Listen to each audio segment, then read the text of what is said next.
السلام علیکم ورحمۃ اللہ وبرکاتہ۔ سورہ بقرہ پہلا سپارہ الف لام میم سورہ بقرہ اور آیت نمبر 113 ہے۔ اعوذ باللہ من الشیطان الرجیم، بسم اللہ الرحمن الرحیم۔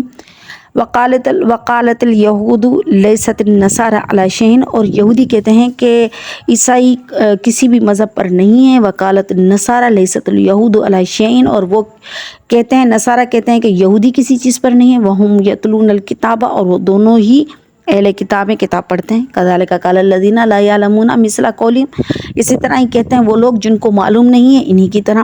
فاللہ یحکم بینہم یوم القیامۃ، تو قیامت کے دن اللہ تعالیٰ ان کے درمیان فیصلہ کروائے گا۔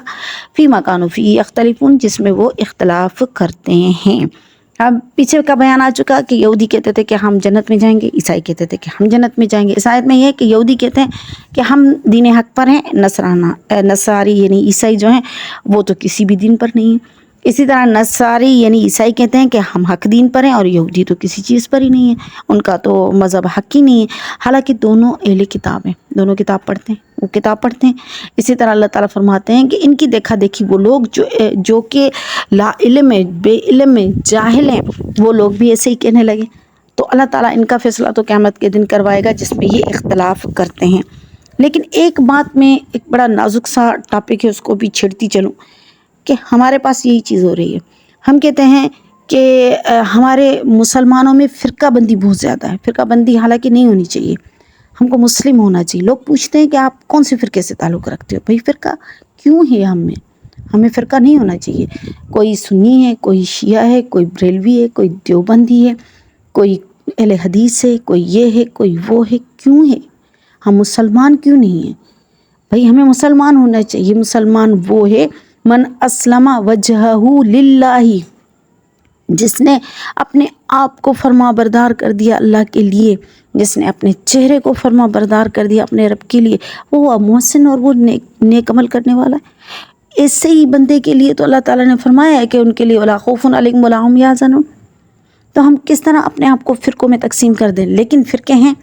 حدیث مبارک میں آتا ہے کہ نبی کریم صلی اللہ علیہ وسلم نے فرمایا کہ میری امت کے 73 فرقے ہوں گے۔ 72 فرقے تھے بنی اسرائیل میں، 73 فرقے ہوں گے میری امت میں، جن میں سے صرف ایک فرقہ حق پر ہے، باقی سب جہنم میں جائیں گے۔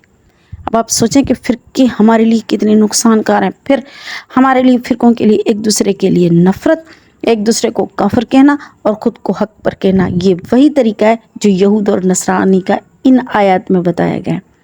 یہودی کہتے ہیں کہ عیسائی کسی بھی مذہب پر نہیں ہیں، جھوٹے ہیں، غلط ہیں، جہنم میں جائیں گے۔ ہم حق پر ہیں، ہم صحیح مذہب پر ہیں، ہم جنت میں جائیں گے۔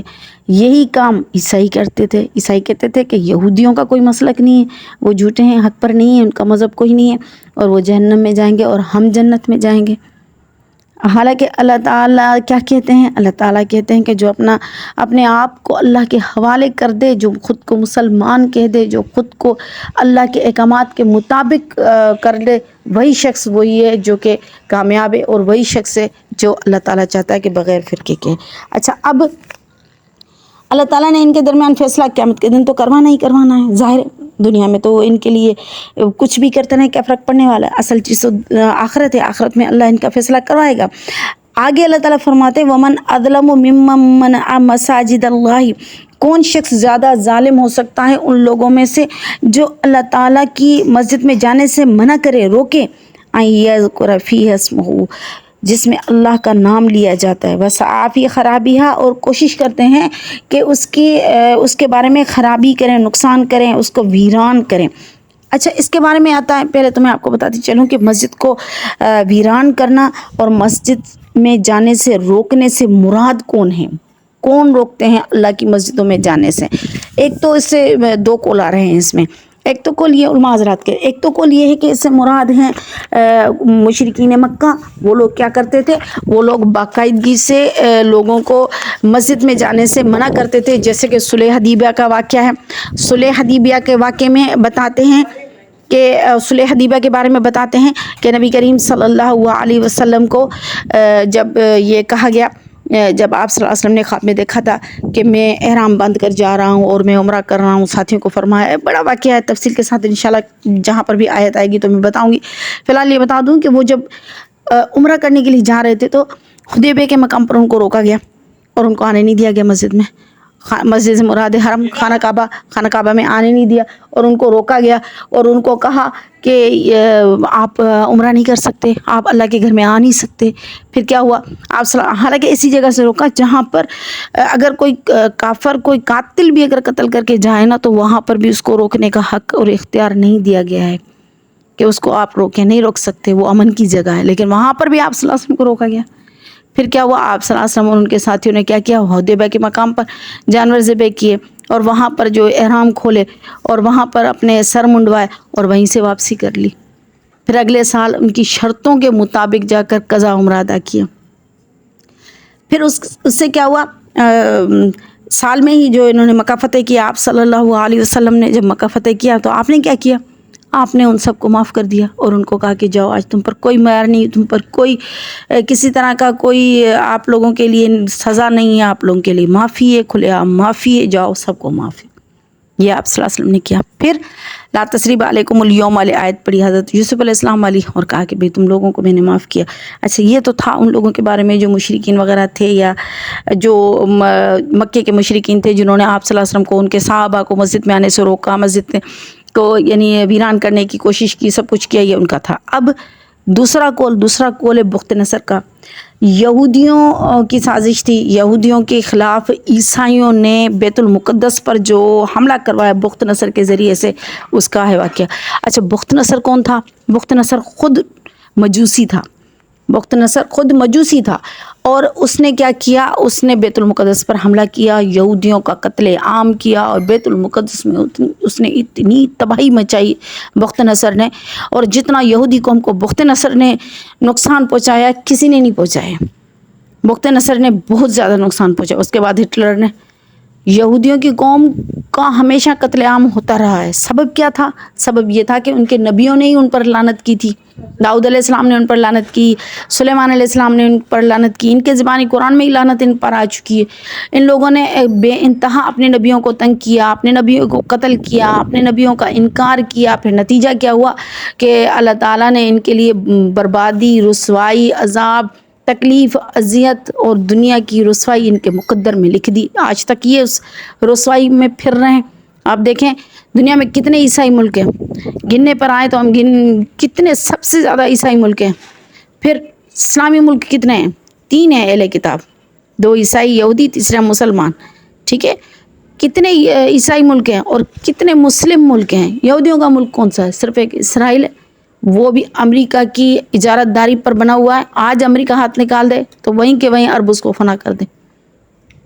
کیا ہے یہودیوں کا؟ دنیا، پوری دنیا سے یہودی جمع ہو کر آ رہے ہیں اسرائیل میں جمع ہونے کے لیے، یہاں پر اپنا ملک بنانے کے لیے، اور کوشش یہی کر رہے ہیں۔ اچھا، پوری دنیا پر کنٹرول ہے یہودیوں کا، یہ نہیں کہ یہودی کوئی کمزور قوم ہے، پوری دنیا پر کنٹرول کیا ہوا ہے ان لوگوں نے، ہر وے میں۔ آپ دیکھیں کہ کاروبار میں سب سے زیادہ یہودی ہیں، سیاست میں سب سے زیادہ یہودی ہیں۔ امریکہ کا نائب صدر ہمیشہ یہودی ہوتا ہے۔ امریکہ ایک عیسائی ملک ہے لیکن اس کی پالیسیاں جو ہے ساری یہودیوں کی ہوتی ہیں۔ اتنا یہ پاورفل لوگ ہیں، لیکن دنیا میں صرف ایک چھوٹا سا ملک ہے، ایک ملک یہودیوں کا ملک ہی نہیں۔ آپ بتائیں کہ دنیا میں ان کے لیے کیا ہے؟ یہ ہمیشہ ان کے لیے رسوائی اور ان کے لیے رہی ہے ذلت۔ تو بخت نصر نے ان کا قتل عام کیا تھا یہودیوں کا، اور اتنے قتل کیے تھے یہودی، ان کے اتنے قتل کیے تھے۔ اچھا، کیوں کیا تھا؟ مسئلہ کیا تھا؟ مسئلہ یہ تھا کہ خود تو وہ مجوسی تھا، وہ نہ تو نصرانی تھا نہ یہودی تھا، لیکن اس نے یہودیوں کا قتل عام کیوں کیا؟ وہ عیسائیوں کے کہنے پر کیا۔ عیسائیوں نے ان کو ورغلایا، اس کا ساتھ دیا، اس کو سپورٹ کیا، اور اس نے بخت نصر نے جو بیت المقدس کی حالت کی، کسی یہودی کو نہیں چھوڑا سوائے کچھ ان یہودیوں کے جو بھاگ کر نکلے، بس وہی بچے اور اسی میں سے نسلیں بڑھی۔ اس کے بعد پھر ہٹلر نے قتل کیا، قتل عام کیا، یہودیوں کو چھوڑا، کچھ یہودیوں کو چھوڑا۔ اس نے کہا میں دنیا میں یہودیوں کو چھوڑا ہوں تاکہ لوگوں کو پتہ چلے کہ یہودیوں کو کیوں مارنا ضروری تھا، اتنی شریر کو۔